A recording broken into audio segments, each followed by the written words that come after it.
श्रीमन्नारायण नारायण नारायण। बोलिए भारत माता की जय। भागवत भगवान की जय। धर्म प्रेमी बंधुओं, आप सभी को सादर प्रणाम। इस समय प्रस्तुत है श्रीमद् भागवत महापुराण के प्रथम स्कंद का चतुर्थ अध्याय। व्यास उवाच इति ब्रुवाणं संस्तूय मुनीनां दीर्घसत्रिणां वृद्धः कुलपतिः सूतं बह्वृचः सौनको ब्रवीत्। दीर्घसत्रिणां मुनीनां कुलपतिः, अर्थात लंबे समय तक के यज्ञ में लगे मुनियों के कुलपति। वृद्ध, वृद्धः, बहुवृचः यानी ऋग्वेदी। ऐसा इति ऐसा ब्रुवाणम बोलने वाले सूतम सूत जी की संस्तूय भली प्रकार प्रशंसा करके अब्रवीत मन बोले। यानी दीर्घ सत्रिणाम मुनीनाम कुलपति ही वृद्धः बहुवृचः सौनकः।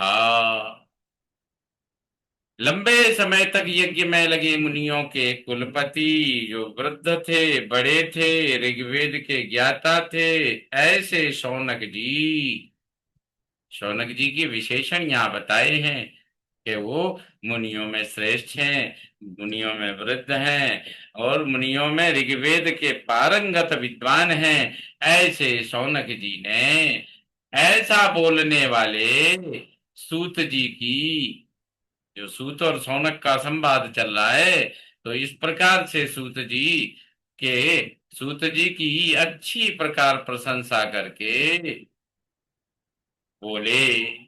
सौनकः अब्रवीत्, क्या बोले? सौनक उवाच सूत सूत महाभाग वदनो वदतां वर कथां भागवतीं पुण्यां यदाह भगवान शुकः।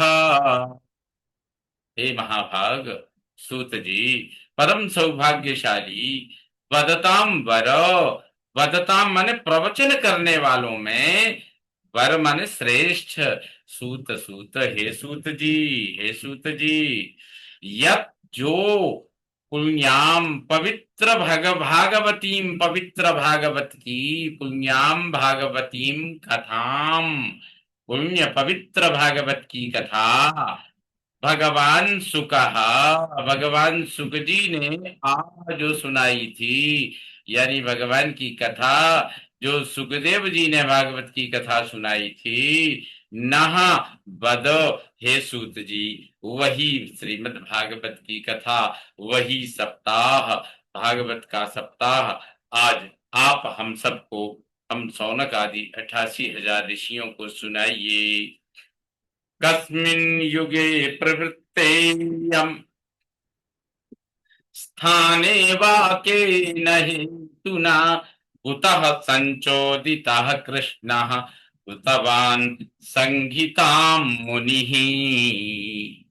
कहते हैं कस इयम कथा, यह कथा, यह भागवत की कथा, कस्मिन् युगे, किस युग में, कस्मिन स्थाने, किस स्थान में, वा अथवा, केन हेतुना, किस कारण से, प्रवृत्ता, ये प्रारंभ की गई थी, केन संचोदिता, और किसके द्वारा प्रेरित किए जाने पर, मुनि ही कृष्ण, मुनि ही यानी मुनि कृष्ण, कृष्ण द्वैपायन व्यास जी ने संगीताम कृतवान, इस संगीता की, परमहंस संगीता की भगवान रचना की।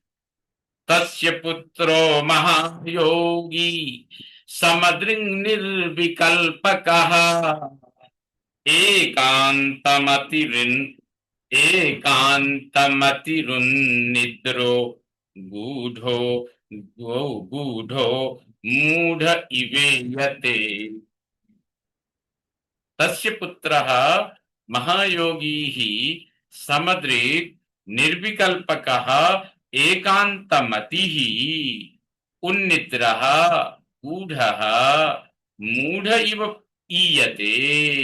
यानी तस्य पुत्रः उन कृष्णद्वैपायन व्यास जी के पुत्र सुखदेव जी महायोगी, महान योगी हैं, बहुत बड़े योगी हैं, समद्रिक समान दृष्टि वाले हैं, समरसता के प्रेरक हैं, निर्विकल्प कहा एकांत मति ही, और भेद निर्विकल्प भेद भाव से रहित, एकांत मति ही और व्यवसायत्मिका यानी स्थिर बुद्धि वाले हैं, उन्नित रहा जागरूक है, गूढ़ मूढ़ इव ईयते जागरूक होते हुए भी गूढ़ा छिपे रहने वाले मूढ़ अज्ञ की जैसे इव ईयते प्रतीत होते हैं। देखने में बड़े सरल हैं, सहज हैं, उनको देखकर कोई इतना समझ नहीं सकता है कि इतने बड़े विद्वान हैं, इतने बड़े स्थिरमति हैं, इतने बड़े भेदभाव से रहित समरसता की बुद्धि वाले हैं। दृष्ट्वानुयान्तं ऋषिमात्मजमप्यनगनम् देव्यो या परिदधुर्न सुतस्य चित्रम् तदवीक्ष्य पृच्छति मुनौ जगदुस्तवास्ति स्त्री पुंभिदा न तु सुतस्य विविक्त दृष्टेः। आत्मजम अनुयान्तं दृष्ट्वा ह्रिया देव्यः परिदधुः। आत्मजम यानी आत्मज पुत्र के अनुयान्तम पीछे जाते हुए, पुत्र के पीछे यानी सुखदेव जी आगे और पीछे व्यास जी चले जा रहे हैं। ऐसे व्यास जी को देखकर आत्मजम अनुयान्तम दृष्ट्वा अपने पुत्र के पीछे जाते हुए व्यास जी को देखकर ह्रिया ह्रिया यानी लज्जा से देव्या देवियों ने, जो ऋषि पत्नियां थी उन सबने, जो स्त्रियां थी माताएं बहनें थी, देव्या परिदधु किम नगनम अपि सुतस्य न तत् चित्रम वीक्ष्य, यानी उन स्त्रियों ने, देवियों ने परिदधु वस्त्र पहन लिए। जब पुत्र के पीछे व्यास जी को जाते हुए देखकर उन स्त्रियों ने, देवियों ने वस्त्र पहन लिए, जबकि निगम नग्नम अपि सुतस्य न तच्चित्रम वीक्ष्य, यानी जो पुत्र उनका जब आगे जा रहा था तो नगनम दिगंबर होने पर भी, नगनम अपि दिगंबर होने पर भी सुतस्य पुत्र को देखकर उन्होंने कपड़े नहीं पहने। तत्चित्रम देख, ऐसी विचित्र बात देखकर कि पुत्र नग्न होकर के जा रहा है, उसे देखकर किसी स्त्री ने, किसी देवी ने वस्त्र नहीं पहने, लेकिन व्यास जी को उनके पीछे जाते देखकर, उनके पिता को पीछे जाते देखकर सभी उन देवियों ने वस्त्र पहन लिए। यह विचित्रता देखकर मुनौ पृच्छति, यह देख करके मुनौ पृच्छति, व्यास जी के पूछने पर व्यास जी ने ऐसा देख करके प्रश्न किया। किनसे? उन देवियों से। क्या कहा? जगदुहु पूछे, उन्होंने पूछा तो जगदुहु, वे देवियां बोली, देवियों ने कहा। क्या कहा? तब आप में स्त्री पुंभिदा अस्ति, हे वेद व्यास जी, आप में स्त्री पुरुष का भेद पता है, आपको ये सब स्त्री और पुरुष का भेद पता है, आप इसके मर्मज्ञ हैं, आपको इस भेद का ज्ञान है। विविक्त अत्यंत एकाग्र दृष्टि वाले विविक्त दृष्टे सुतस्य तु न, परंतु अत्यंत एकाग्र दृष्टि वाले आपके पुत्र में तो यह भेद ज्ञान यानी स्त्री और पुरुष के भेद बुद्धि उनके मन में है ही नहीं है। कथमा कथमालक्षितः पौरै सम्प्राप्तः कुरुजाङ्गलान् उन्मत्तमूकजडवद् विचरन् गजसाह्वये। कुरुजांगलान गजसाह्वये उन्मत्त जडवत विचरन। कुरुजांगलान कुरुजांगल देश में गज साह्वयी का मतलब हस्तिनापुर में उन्मत्त मूक जड़वत अर्थात पागल गूंगे और मूर्ख के समान विचरण विचरण करते हुए संप्राप्त पहुंचने पर पौरई ही कथम आलक्षिता और नागरिक लोगों ने वे कैसे पहचाने गई, कैसे उनको पहचाना। तो कथम वा पांडवे यस्य राजर्षेर्मुनिना सह संवाद संवादः समभूतात यत्रैषा सात्वती श्रुति। कहते हैं तात प्रिय सूत जी, अथवा पांडवे यस्य पांडव वंश में उत्पन्न राजर्षे है राजर्षि परीक्षित का मुनिना मुनि सुखदेव के सह साथ कथम कैसे संवाद समभूत कैसे संवाद हुआ। सौनक जी कह रहे हैं कि हे सूत जी, उन पांडव वंश में उत्पन्न राजर्षि परीक्षित का मुनि सुखदेव जी के साथ कैसे संवाद। यत्र एषा सात्वती श्रुति, जिसमें यह सात्वत संहिता कही गई, श्रीमद् भागवत का वर्णन किया गया, उसकी कथा कही गई। सगोदोहनमात्रम ही गुहेषु गृहमेधिना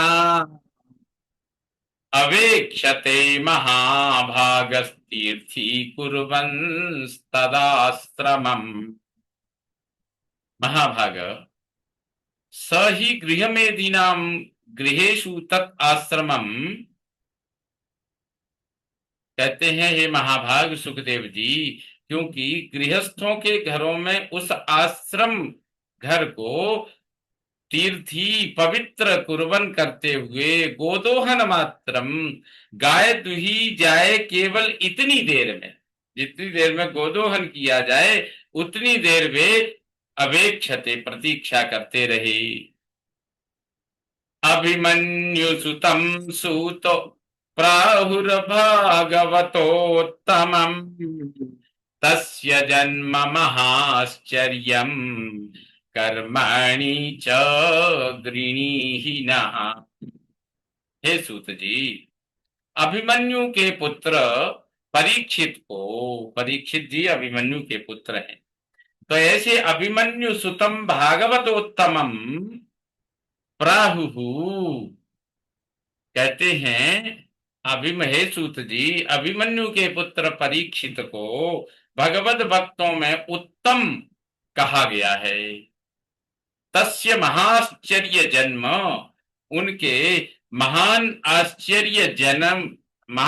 आश्चर्यजनक जन्म को और कर्माणी उनके कर्मों को न गृणी ही हम लोगों से कहिए। गृणी ही मैंने कहिए, हमें अच्छे प्रकार से समझाइए। ससम्राट कश्यवाहितो पांडूनां मानवर्धनः प्रायोपविष्टो गंगायाम् अनादृत्याधिराट श्रियम्। कहते हैं अथवा स सम्राट पांडूनाम मानवर्धनः, अथवा वे सम्राट जो पांडवों की कीर्ति बढ़ाने वाले थे। कस्य हेतो हो अधिराट श्रियम अनादृत्य गंगायाम प्रायोपविष्टा, वह किस कारण से, कस्य हेतु किस कारण से, किस प्रयोजन से अधिराट यानी सम्राट पदीय श्रियम, लक्ष्मी को, लक्ष्मी की अनादृत्य, लक्ष्मी की उपेक्षा करके गंगायाम प्रायोपविष्ट, गंगा किनारे अनशन करने बैठ गई। इस प्रकार श्रीमद् भागवत महापुराण के प्रथम स्कंद के चतुर्थ अध्याय का यह 10वां श्लोक संपन्न हुआ। श्रीमन्नारायण नारायण नारायण, भजमन नारायण नारायण नारायण।